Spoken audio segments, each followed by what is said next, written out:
இன்னைக்கு நான் எதுவும் கெட்ட வார்த்தை பேசலை.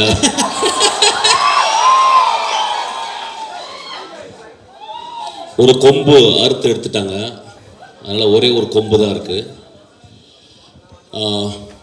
ஆக்சுவலாக நான் வரக்கூடாதுன்னு நினச்சேன். ஒரு 1 year I want to take a sabbatical leave on the stage, from the stage or whatever fuck it is.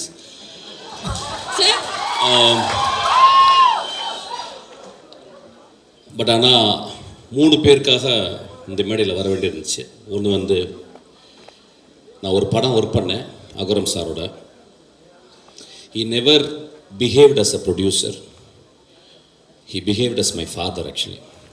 He loved my film. He loved every process of my filmmaking. அந்த படம் பெருசாக அவருக்கு வந்து பிரேக் ஈவன் தான் பண்ணியிருக்குன்னு நினைக்கிறேன். But இன்னும் சொல்லுவார், என்னுடைய கம்பெனியில் எடுத்த பெஸ்ட்டு படம்னு சொல்லுவார்.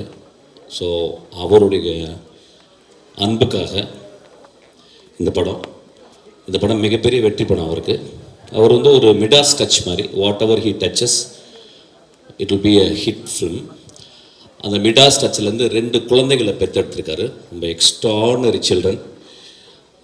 எனக்கு தெரிஞ்ச இந்த ஏஜில் இந்த 2 குழந்தைங்க ஒர்க் பண்ணுற மாதிரி கிட்டத்தட்ட everyday they come to the spot வந்து பார்த்து ஒரு 8 hours உட்காந்து என்ன நடக்குதுன்றதை தெரிஞ்சுக்கிட்டு the support they gave for the encouragement to the அஸ்வத்தோவில் எல்லாருக்குமே ஃபென்டாப்ளஸ். அந்த 2 குழந்தைகளுக்கும் இந்த வாழ்த்துக்கள்.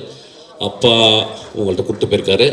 நிச்சயமாக நீங்கள் நல்ல படங்கள் எடுப்பீங்க. என்னுடைய மனதார்ந்த வாழ்த்துக்கள்.